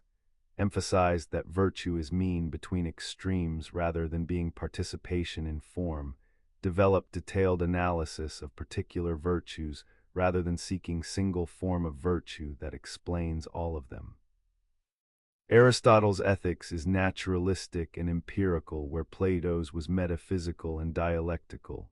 looks to how virtuous people actually behave rather than to transcendent standard, makes ethics continuous with psychology and political science rather than requiring separate realm of forms. The irony is profound. Plato's greatest student became his greatest critic. The one who knew Plato best disagreed most deeply. The academy trained the mind that would challenge the academy's fundamental doctrines. The 20 years Aristotle spent learning Plato's philosophy prepared him to develop systematic alternative to Platonism, to create philosophy that rivaled Plato's in scope and influence, to establish school that would compete with the academy, to write works that would shape Western thought as profoundly as Plato's dialogues, to become the other pole of the Platonic-Aristotelian axis around which Western philosophy would revolve for 2 millennia. Was this betrayal, or was it fulfillment of Socratic teaching that nothing should be accepted without examination, that all beliefs are subject to questioning, that philosophy requires following arguments wherever they lead, even when they lead away from the teacher's doctrines? Aristotle examined Plato's philosophy with the rigor that Plato had taught him to use, applied to Plato's doctrines the critical scrutiny that Socrates had applied to others' beliefs, followed arguments to conclusions that contradicted what he had learned, but that seemed to him more reasonable than what Plato had taught. If this is betrayal, it is the kind of betrayal that great teachers should hope for students who think for themselves, who develop their own positions, who improve on what they were taught rather than merely repeating it. The relationship between Plato and Aristotle defined the range of Western philosophy: idealism versus realism, rationalism versus empiricism, transcendence versus immanence, forms versus substances, other world versus this world, the eternal versus the temporal, being versus becoming, the one versus the many, dialectic versus observation, mathematics versus biology, contemplation versus practical wisdom, the philosophical life versus the political life. These are not Plato's positions versus Aristotle's positions exactly. Both philosophers are more complex than simple opposition suggests. but the oppositions capture something real about different emphases, different starting points, different intuitions about what matters most, about where to look for explanations, about whether reality is fundamentally timeless patterns or is temporal substances. Whether knowledge requires turning from senses toward pure reason or requires starting with sense perception and building carefully toward general principles. Later philosophy often chose sides in these debates or tried to synthesize Platonic and Aristotelian insights, to combine transcendence and immanence, to make forms work within nature rather than requiring separate realm, to preserve what was valuable in both while avoiding what was problematic in each. Medieval philosophy especially attempted synthesis. Thomas Aquinas famously Christianized Aristotle, while incorporating Platonic elements through Augustine created philosophical theology that combined Aristotelian metaphysics with Platonic Augustinian emphasis on transcendence and divine illumination and the soul's ascent toward God. Renaissance Platonists rejected scholastic Aristotelianism and revived pure Platonism as alternative. Early modern philosophy divided between rationalists who were more Platonic and empiricists who were more Aristotelian. The debate continues in contemporary philosophy between realists about universals who are Platonic and nominalists who are Aristotelian, between those who think mathematics discovers eternal truths and those who think mathematics is human construction, between those who see values as objective and those who see them as subjective. The tension between Plato and Aristotle remains productive, continues generating philosophical work, continues requiring us to decide fundamental questions about reality's nature, about knowledge's sources, about whether philosophy should look primarily inward toward reason or outward toward experience, whether the examined life aims primarily at theoretical wisdom or at practical wisdom, whether virtue requires knowledge of the good or requires habituation in right action. Whether the best life is contemplative or is political, whether happiness comes through ascending toward forms or through acting virtuously in this world, whether we are essentially souls using bodies or are essentially unified substances of form and matter, whether universals exist separately or exist in particulars, whether change is real or is appearance, whether the many are real or only the one exists, whether becoming is genuine or only being is real. These questions admit no easy answers, remain disputed after 24 centuries of philosophical debate, continue dividing philosophers who find Plato more compelling from those who find Aristotle more persuasive. But perhaps the lack of consensus is itself revealing suggests that both saw something important, that Platonic and Aristotelian insights are both needed, that philosophy requires both the ascent toward transcendence and the careful study of immanent nature, that wisdom requires both theoretical contemplation and practical judgment, that the examined life must look both upward toward ideals and downward toward realities, must pursue both eternal truths and temporal goods, must honor both Plato's vision of forms and Aristotle's attention to substances, must learn from the teacher who pointed toward another world and from the student who insisted this world matters, must embrace the tension between them rather than resolving it too quickly, must remain in dialogue between Platonic and Aristotelian approaches, must preserve what each contributed without demanding that we choose one completely over the other. The student became the master's greatest critic but remained the master's student even in criticizing, remained shaped by Plato even while reshaping Platonic philosophy, remained in conversation with Plato across the differences, across the disagreements, across the fundamental rejection of forms that did not prevent Aristotle from remaining essentially Platonic in his commitment to philosophy as pursuit of wisdom, in his belief that examined life matters, in his confidence that careful thinking yields truth, in his devotion to understanding reality, in his conviction that virtue and knowledge and wisdom constitute the good life, that philosophy is highest calling, that theoretical contemplation approaches divine, that humans achieve excellence through living according to reason, through examining carefully, through pursuing wisdom with dedication that makes us most fully human, most completely what we are capable of becoming when we philosophize, when we examine. When we pursue wisdom as Plato pursued it and as Aristotle pursued it differently but pursued it nonetheless, pursued it through criticizing Plato but pursued it still, pursued it through rejecting forms but pursued it nonetheless, pursued it through looking downward rather than upward but pursued wisdom still, remained philosopher even while becoming critic, remained student even while becoming master, remained Platonic even while becoming Aristotelian,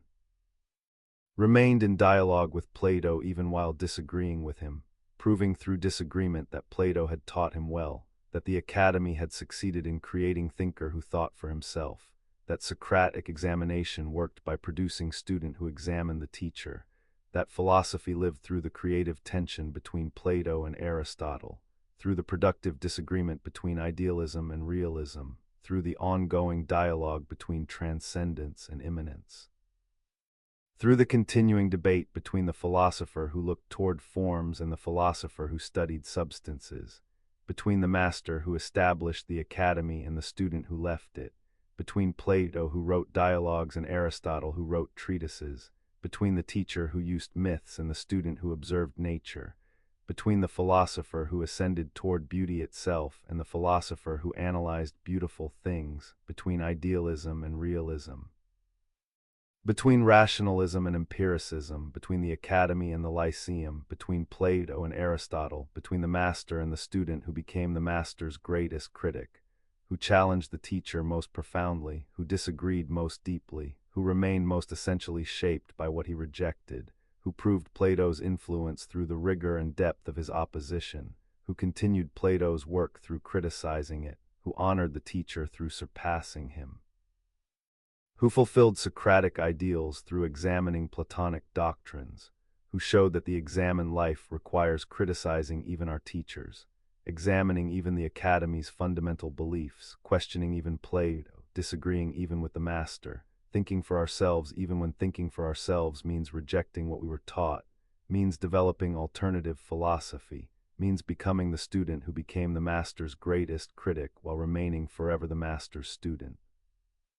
Forever shaped by Plato even while reshaping Platonism, forever in dialogue with the teacher even while disagreeing with him, forever Platonic even while being Aristotelian, forever the student who honored the teacher by thinking for himself, by examining carefully, by pursuing wisdom wherever arguments led even when they led away from forms, away from transcendence, away from Plato, toward substances, toward immanence, toward Aristotle, toward philosophy that remained essentially Platonic even while being fundamentally Aristotelian, toward the examined life practiced differently but practiced nonetheless, toward wisdom pursued through different path but pursued still, toward the truth that both Plato and Aristotle sought even while seeking it differently, toward the good that both loved even while understanding it differently, toward philosophy that both practiced even while practicing it differently, creating through their disagreement the dialogue that shaped Western thought, the tension that generated philosophy, the debate that continues still, the creative opposition between Plato and Aristotle, between master and student, between idealism and realism, between forms and substances, between transcendence and immanence, between the philosopher who looked toward eternal patterns and the philosopher who studied temporal particulars, between Plato who ascended toward beauty itself and Aristotle who carefully observed beautiful things, between the master who taught through myths and arguments and the student who criticized through systematic analysis, between the founder of the Academy and the founder of the Lyceum, between the writer of dialogues and the writer of treatises, between the philosopher of forms and the philosopher of substances, between Plato and Aristotle, forever in dialogue, forever in tension, forever shaping philosophy through their disagreement, forever teaching us through their debate, forever the master and the student who became the master's greatest critic. For nearly 1,000 years after Christianity became Rome's official religion, after the Western Roman Empire fell and classical civilization collapsed, after libraries burned and schools closed, and the infrastructure of learning disintegrated for all those centuries from roughly 400 CE to 1400 CE, Plato's dialogues were mostly lost to Latin-speaking Western Europe. The texts survived in Greek, were preserved in Byzantium, where Greek remained living language of scholarship and government, were studied and copied and commented upon by Byzantine scholars who maintained unbroken tradition of Platonic philosophy across the centuries when the West forgot almost everything that classical antiquity had known. But in the West, in Latin Christendom, only fragments remained, only the Timaeus in Chalcidius's partial Latin translation, only second-hand reports in Cicero and Augustine and Boethius, only scattered quotations and summaries that gave medieval scholars limited access to Plato, incomplete knowledge of his philosophy, distorted understanding of his thought. The Timaeus became the Platonic text that medieval scholars knew, became the dialogue through which Western Europe understood Plato for nearly 1,000 years, became the lens through which Platonism entered Christian theology, even though the Timaeus was atypical, was more cosmological than epistemological, was more concerned with creation than with forms and knowledge and the examined life, was perhaps least representative of Plato's philosophy, but was the one dialogue that fate and accident of transmission made available when almost everything else was lost. Medieval Platonism was therefore strange hybrid, was interpretation of Plato based on single dialogues supplemented by second-hand reports, was construction of Platonic philosophy from insufficient evidence, was attempt to understand thinker through fragments when the whole remained inaccessible, was reading of Plato through Christian assumptions and medieval concerns that transformed him even while preserving something of his thought. But Plato did not completely disappear even when the dialogues were lost. His influence continued through Augustine, through Neoplatonism, through the Christian Platonist tradition that merged Platonic philosophy with Christian theology, that read the forms as ideas in the divine mind, that interpreted the demiurge as God the Creator, that saw the soul's ascent toward beauty as spiritual journey toward God, that found in Platonic philosophy resources for thinking about creation and providence and the soul's immortality and the transcendence of God, that made Plato into proto-Christian, into pagan philosopher who had glimpsed Christian truths without benefit of revelation, into thinker whose insights prepared way for Christianity even though he lived 4 centuries before Christ. The interpretation transformed Plato, profoundly made him more theological than he was, more concerned with personal God than with impersonal good, more focused on individual salvation than on political justice, more oriented toward afterlife than toward right ordering of city and soul in this life. But the interpretation also preserved Plato, kept his thought alive when texts were unavailable, transmitted something of his philosophy to medieval scholars who could not read Greek, could not access the dialogues, had to rely on Latin summaries and Christian appropriations that distorted while preserving, that changed while transmitting, that made Plato Christian while keeping some of what made him Platonic. The recovery began when Byzantium fell, when Constantinople was conquered by Ottoman Turks in 1453, when Greek scholars fled westward bringing manuscripts, when Renaissance Italy received an influx of Byzantine learning, when humanists rediscovered Greek language and Greek texts, when Plato's dialogues became available in original language for first time in Western Europe in nearly a millennium. Marsilio Ficino translated all of Plato's works into Latin in 1460s, made the complete corpus accessible to scholars who could not read Greek, created the first complete Latin Plato that medieval Europe had never possessed, allowed Renaissance thinkers to encounter Plato directly rather than through fragments and second-hand reports and Christian reinterpretations. The Renaissance Plato was revelation, showed that the Timaeus was only one dialogue among many, that Plato had written about forms and knowledge and justice and love and education and politics, that his philosophy was richer and more complex than medieval fragments suggested, that he had been distorted by Christian interpretation even while being preserved through it. Renaissance Platonists celebrated the recovery, founded Platonic Academy in Florence, explicitly reviving Plato's original academy, studied the dialogues with enthusiasm, found in Plato alternative to Aristotelian scholasticism that dominated universities,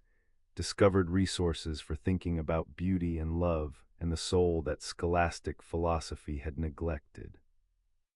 But Renaissance Platonists also continued reading Plato through Christian lens, continued interpreting forms as divine ideas, continued seeing Platonic ascent as spiritual journey toward God, continued merging Platonism with Christianity even while recovering more complete Plato, even while recognizing that Plato was pagan rather than proto-Christian. Even while understanding that he had not anticipated Christianity, but had developed philosophy that could be appropriated by Christianity without being Christian philosophy. The Renaissance Plato remained Christian Platonist even while being more authentically Platonic than medieval Plato had been, remained theological even while being more completely philosophical, remained oriented toward salvation even while being more clearly concerned with thisworldly justice and knowledge and virtue.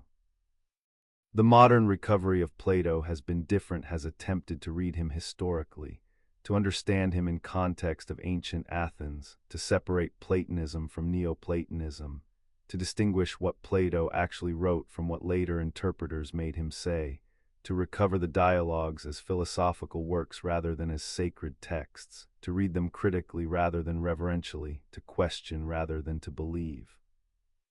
To examine Plato's arguments rather than to accept his conclusions, to treat him as philosopher rather than as authority, as thinker whose ideas can be challenged rather than as sage whose wisdom must be accepted.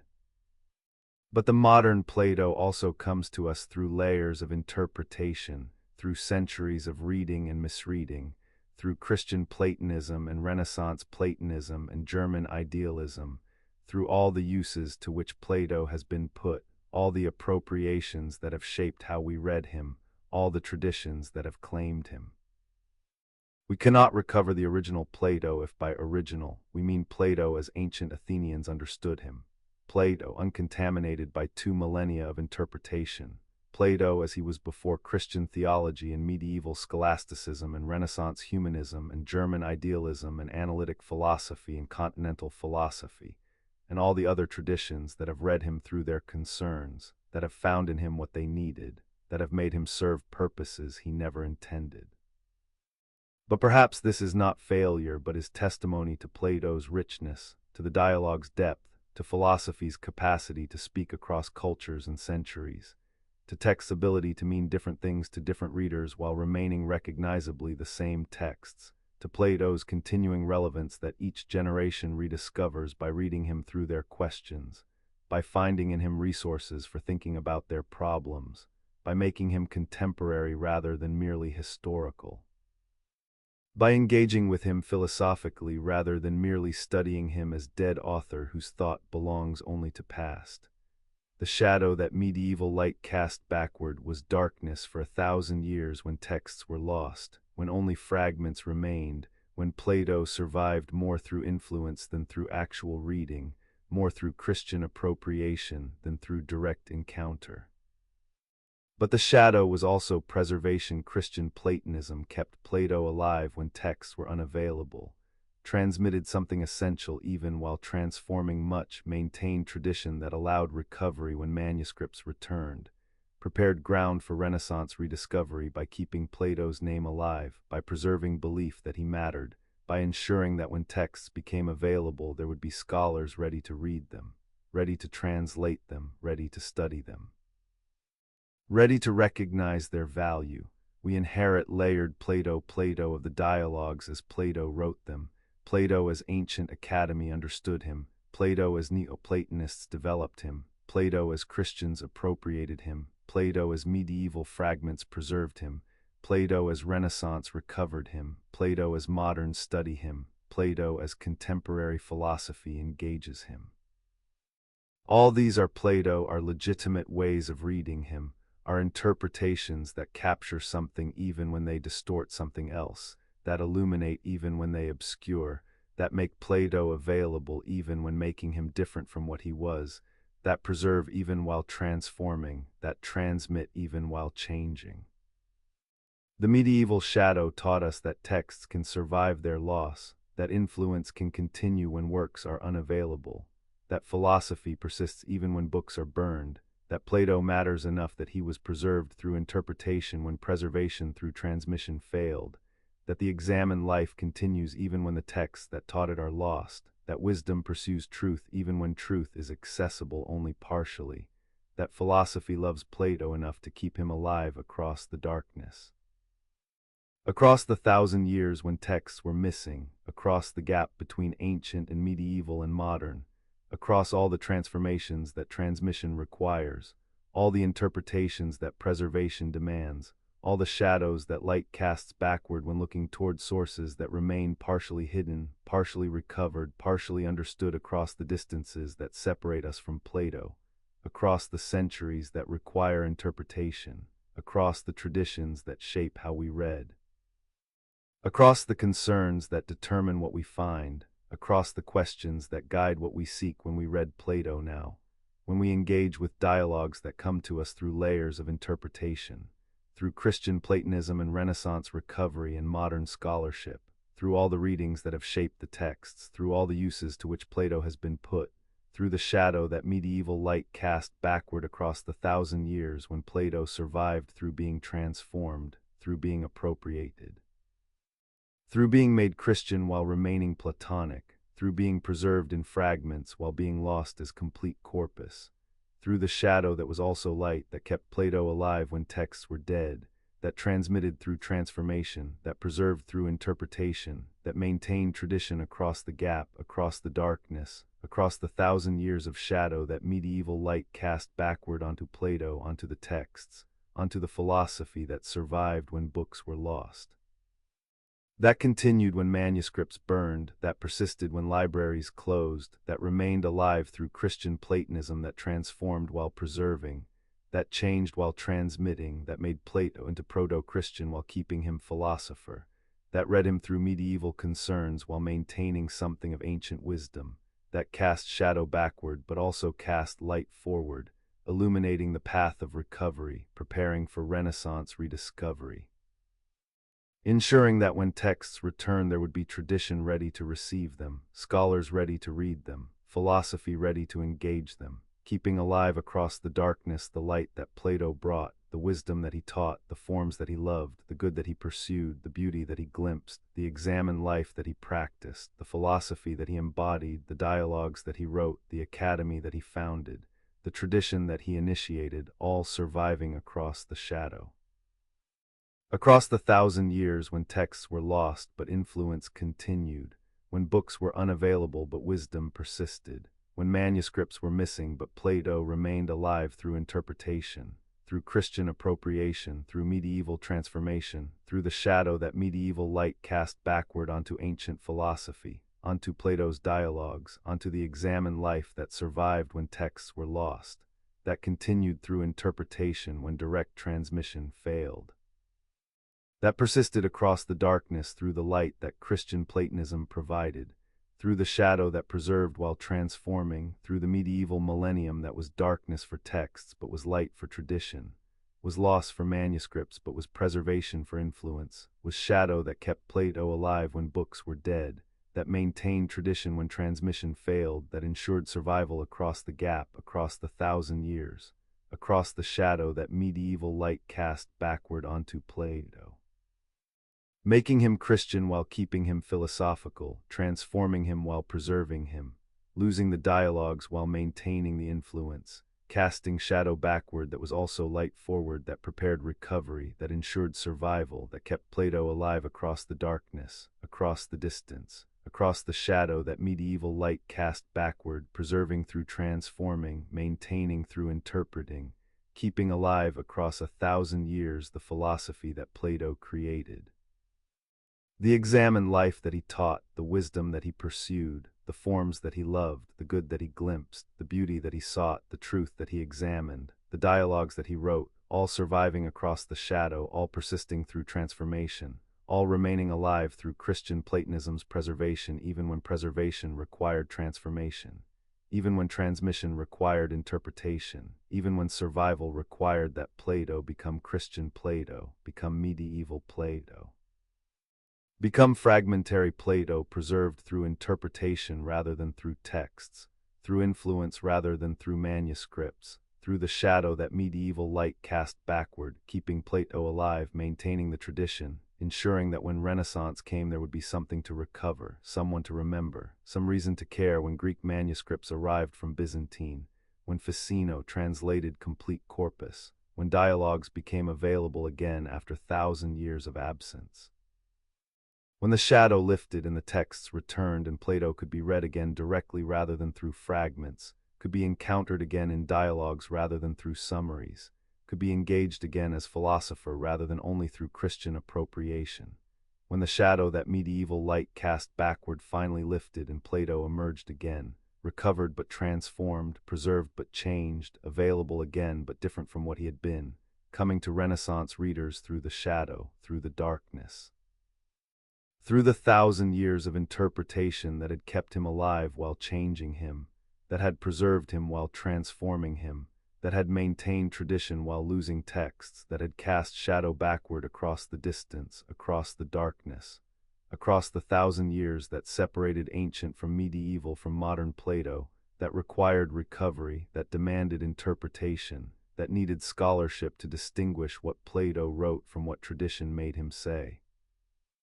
To separate dialogues from Christian readings, to recover ancient philosopher from medieval appropriations, to find Plato again after 1,000 years of shadow, after millennium of transformation, after the darkness that medieval light cast backward onto texts that were lost, onto philosophy that survived through interpretation, onto Plato who remained alive across the shadow, across the distance, across the 1,000 years, emerging finally when Renaissance came, when manuscripts returned. When Greek was recovered, when dialogues could be read again, when Plato could be encountered again, when the shadow lifted and the light returned, and the examined life could be practiced again through direct engagement with texts rather than only through fragments and summaries and Christian transformations. When Plato emerged from shadow that medieval light cast backward, recovered but changed, preserved but transformed, available but different, Plato who survived across the darkness, who persisted through interpretation, who remained alive across the 1,000 years through the shadow that was also preservation,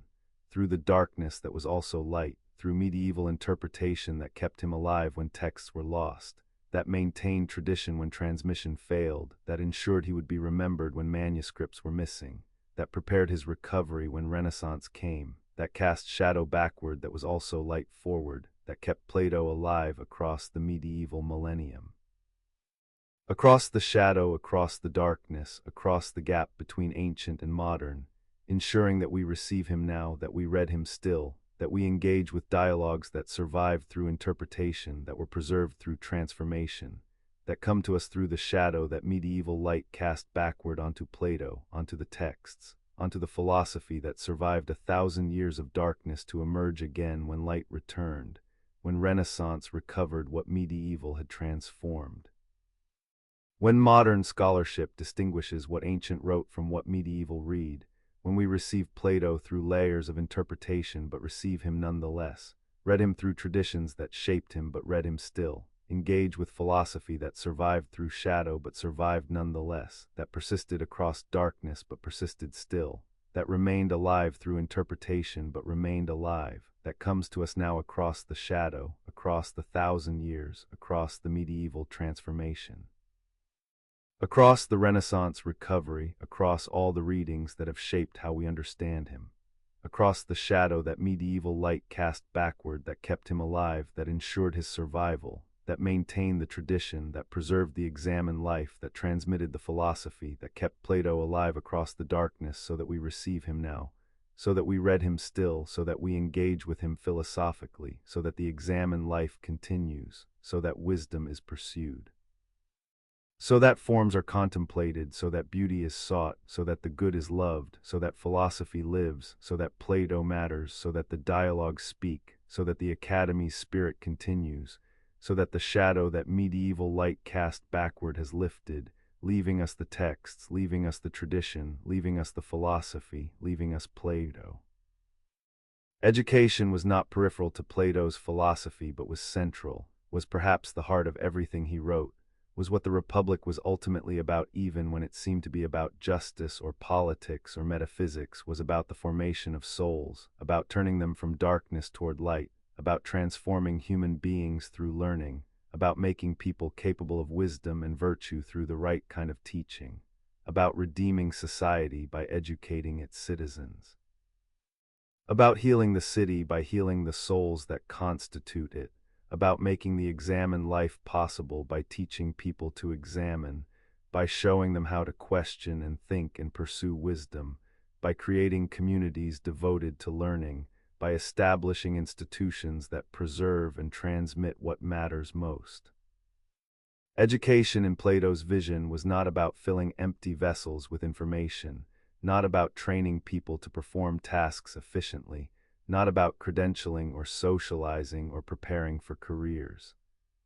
Education was transformation, was turning the soul from shadows toward reality, was reorienting the whole person from becoming toward being, from opinion toward knowledge, from appetite toward reason, from the love of beautiful things toward the love of beauty itself.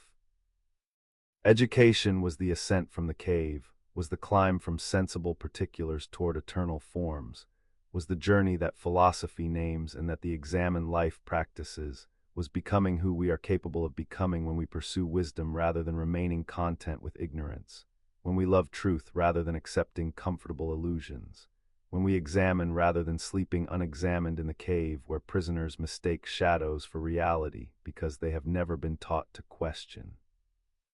never been educated to think, never been turned toward the light. The Republic's educational program is comprehensive and demanding, begins in childhood with music and poetry carefully selected to shape character before reason is fully developed,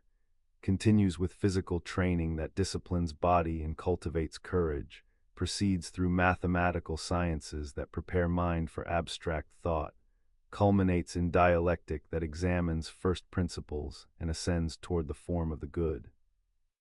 Requires years of practical experience that grounds philosophical insight in real-world understanding, creates philosopher-kings who combine theoretical wisdom with practical judgment, who understand eternal truths and can apply them to temporal circumstances, who have climbed from cave to sun and have been compelled to return to govern because they alone understand what governance requires, what justice is, what the good demands.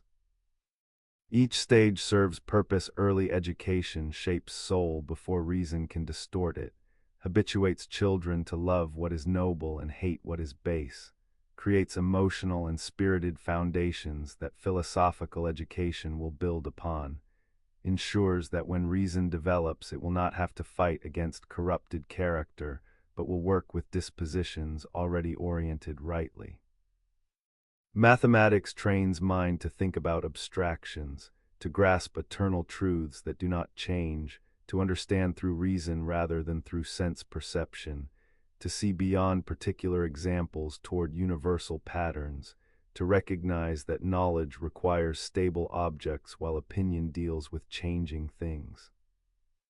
Dialectic teaches critical thinking, teaches how to examine assumptions and test arguments and pursue truth through careful reasoning, teaches that wisdom requires acknowledging ignorance rather than claiming knowledge falsely, teaches the Socratic method that Plato preserved through writing dialogues, that the academy practiced through conversation and debate, that remains essential to education that aims at wisdom rather than merely at information. But the program is also radically selective, assumes that not everyone can pursue philosophy successfully, that some are suited to rule while others are suited to protect or to produce, that natural differences in capacity and temperament mean that different people will benefit from different educations, that attempting to teach everyone everything would fail because philosophical aptitude is rare, because most people cannot grasp forms. Because the ascent from cave to sun requires abilities that not all possess, that education must therefore be tailored to individual capacities, must sort people according to their natures, must train each person for the role they are suited for rather than assuming everyone can achieve the same level of understanding. Modern readers often find this troubling, seems elitist, seems to assume natural inequalities that democracy rejects, seems to justify hierarchy that we consider unjust, seems to limit opportunity rather than providing equal access,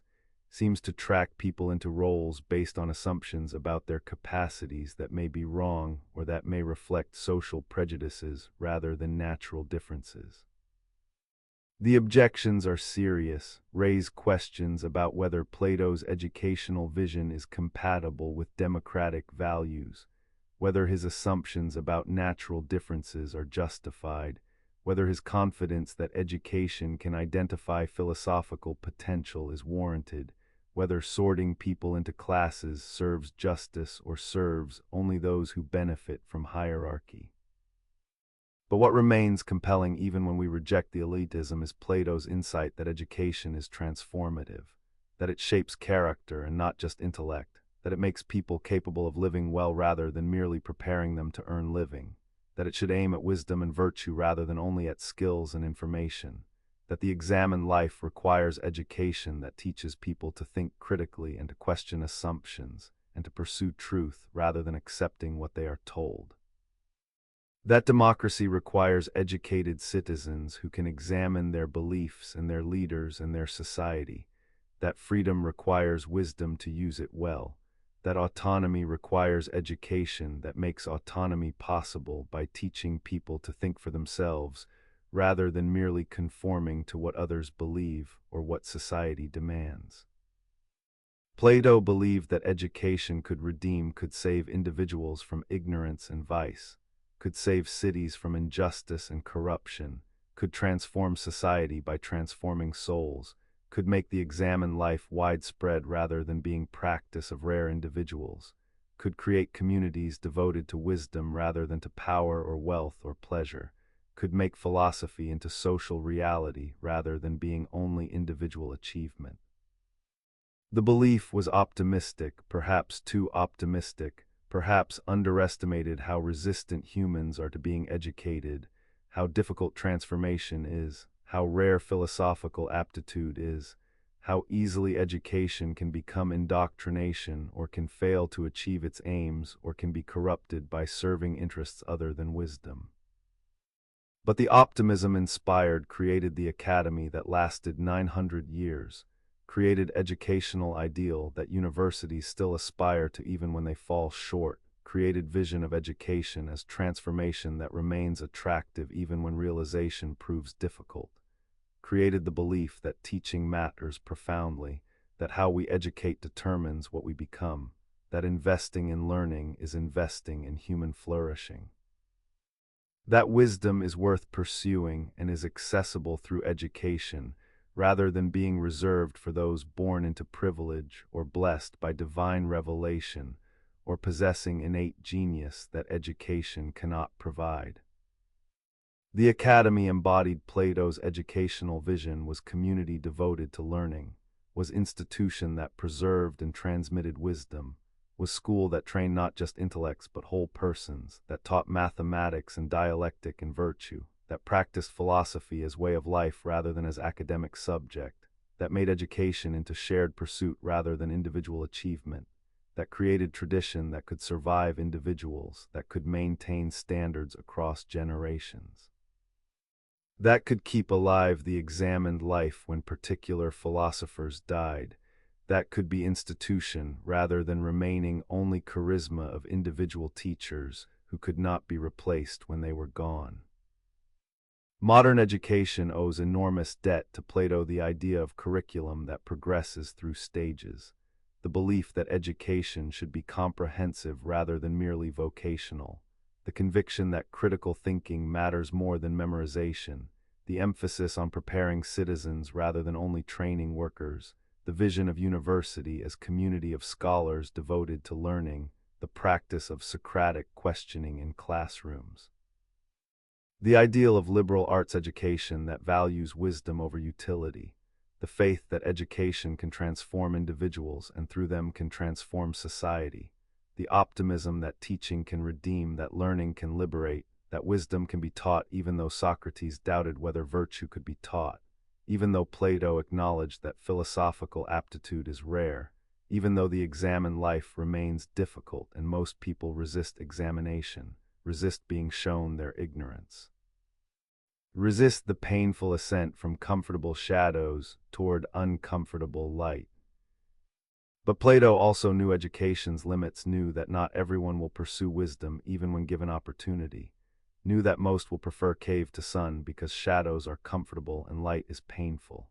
knew that teaching can only draw out what is latent within rather than creating capacities that do not exist, knew that education requires students willing to learn and teachers capable of teaching and institutions that support both and society that values wisdom, knew that these conditions are rare. That the Academy's 900 years were exception rather than rule, that most societies do not value education that aims at wisdom, prefer education that serves power or wealth or social control, that uses teaching to indoctrinate rather than to liberate, that creates conformity rather than encouraging critical thought, that serves interests other than wisdom and produces citizens who are useful to state rather than producing philosophers who examine their lives and their society and their leaders. The tension remains between Plato's optimism that education can redeem and his realism about how rarely redemption occurs, between his faith that wisdom can be taught and his recognition that most resist being taught, between his vision of the Academy as community devoted to learning and his acknowledgement that such communities are fragile and rare and easily corrupted, between his belief that the examined life is possible for many and his admission that philosophical aptitude is uncommon. Between his hope that cities can be transformed through education and his experience that attempts to create philosopher-kings usually fail, between the ideal and the reality, between what education promises and what it delivers, between the pattern laid up in heaven and the actual schools that exist on earth. We inherit this tension when we read Plato, when we think about education, when we wonder what teaching should aim at and how it should proceed and who should be educated and what should be taught and whether education can redeem individuals or societies or whether these are utopian hopes that experience repeatedly disappoints. We inherit Plato's optimism and his realism both, his faith and his doubts both, his vision of what education could be and his recognition of what education usually is, his hope that teaching can transform and his acknowledgement that transformation is difficult and rare and easily perverted into its opposite, into indoctrination that closes minds rather than opening them, into training that produces conformity rather than cultivating critical thought, into education that serves power rather than serving wisdom, that makes people useful rather than making them free, that fills them with information rather than teaching them to think, that credentials rather than transforms, that sorts and tracks and ranks rather than helping each person become who they are capable of becoming. But the vision persists, the vision of education as turning from darkness toward light, as ascent from cave toward sun, as transformation of soul from ignorance toward wisdom, as the making of philosophers through teaching that draws out rather than putting in, that provokes thought rather than providing answers, that asks questions rather than delivering content, that creates love of wisdom rather than merely communicating information about what previous philosophers have thought. The vision persists in anyone who teaches hoping to transform rather than merely to inform, in anyone who learns seeking wisdom rather than merely seeking credentials,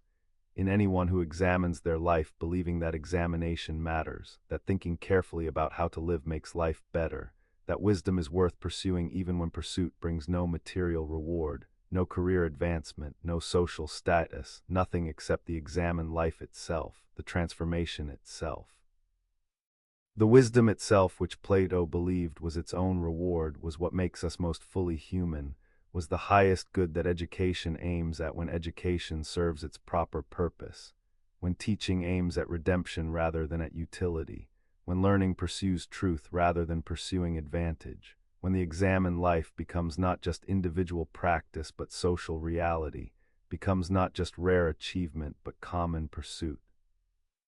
Becomes not just academy's accomplishment but society's commitment. Becomes education that redeems by transforming, that liberates by teaching, that makes wisdom possible by turning souls from shadows toward light, from cave toward sun, from ignorance toward knowledge, from opinion toward truth, from the unexamined life toward the examined life that Plato believed was the only life worth living. That education makes possible by teaching people to think and to question and to pursue wisdom. By creating institutions that preserve and transmit what matters, by establishing traditions that keep alive across generations the commitment to learning, the love of wisdom, the faith that education can redeem, that teaching can transform, that the examined life is possible for anyone willing to make the ascent, willing to leave the cave, willing to climb toward the light, willing to be educated in the fullest sense that Plato meant not just informed but transformed, not just trained but turned. Not just filled but reoriented, not just taught facts but taught to think, not just given answers but taught to question, not just told what to believe but taught how to examine beliefs, how to test assumptions, how to pursue truth through careful reasoning, how to live according to examined principles rather than according to unexamined opinions, how to become philosophical rather than remaining merely human in the limited sense that accepts without questioning, that believes without examining.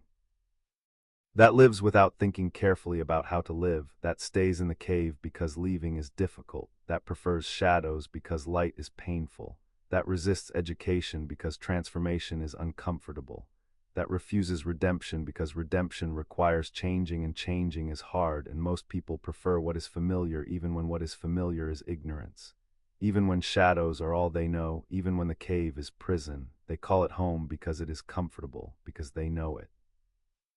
Because leaving would require the painful ascent that education demands, that the examined life requires, that Plato believed was possible for anyone willing to be educated, anyone willing to be taught, anyone willing to learn, anyone willing to be turned from darkness toward light, from cave toward sun, from ignorance toward wisdom, from the unexamined life toward the examined life that education makes possible, that teaching enables. That learning achieves when learning is real transformation rather than mere information transfer, when education is redemption rather than mere training, when teaching aims at wisdom rather than at utility, when the examined life becomes the goal that education serves, the purpose that teaching pursues, the transformation that learning achieves, the redemption that Plato believed education could provide, that he dedicated his life to making possible through founding the academy, through writing dialogues, through teaching students. Through creating the vision of education as transformation, as turning from shadows toward reality, as ascent from cave toward sun, as the making of philosophers through teaching that the academy practiced for 900 years that proved education could redeem at least sometimes, could transform at least some people, could create communities devoted to wisdom at least occasionally, could preserve the examined life across generations at least when conditions were right, when students were willing. When teachers were capable, when society valued wisdom enough to support institutions dedicated to pursuing it, to teaching it, to making it possible for those who loved wisdom to pursue it,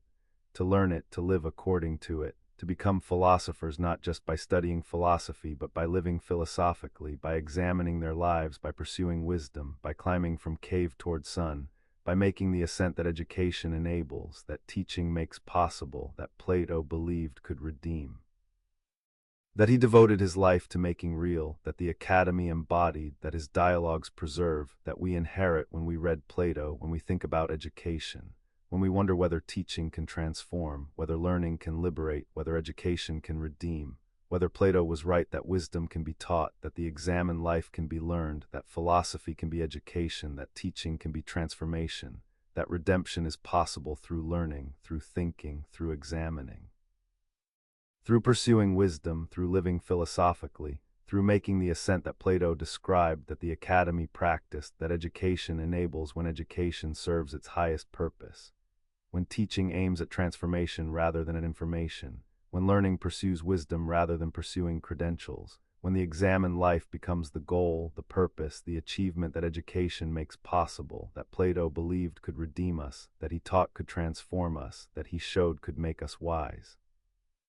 could make us virtuous, could make us philosophers, could make us most fully human, could make us what we are capable of becoming when we are educated in the fullest sense, when we are taught to think, when we learn to examine, when we pursue wisdom, when we live philosophically, when we make the ascent from cave toward sun, when we turn from shadows toward light, when we climb from ignorance toward knowledge, when we transform from the unexamined life toward the examined life.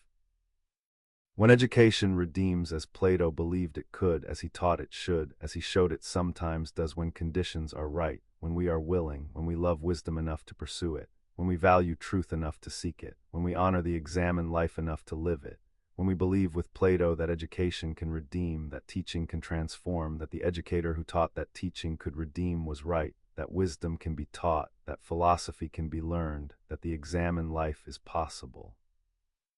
That education makes it possible, that teaching enables it, that learning achieves it, that redemption comes through transformation, through turning from shadows toward light, through ascending from cave toward sun, through the education that Plato gave us, that the Academy embodied, that the dialogues preserve, that we inherit when we read him, when we honor his vision, when we believe that education can redeem, that teaching can transform, that learning can liberate, that wisdom can be taught, that the examined life can be learned.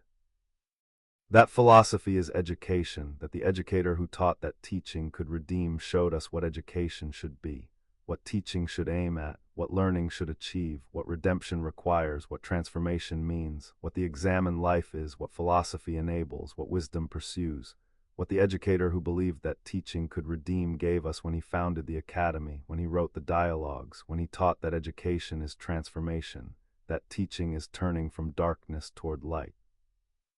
That learning is ascent from cave toward sun, that the examined life is what education makes possible, what teaching enables, what learning achieves, what redemption requires, what the educator who taught that teaching could redeem believed, taught, practiced, embodied, transmitted, preserved for us across the centuries, across the distance, across the tradition that his teaching created, that his academy embodied, that his dialogues preserve, that we inherit when we believe that education can redeem. That teaching can transform, that the educator who gave us this vision was right, that wisdom can be taught, that virtue can be learned, that the examined life is possible, that education enables it, that teaching makes it real, that learning achieves it, that the educator who taught that teaching could redeem showed us how, showed us why, showed us what education should be when education serves its highest purpose,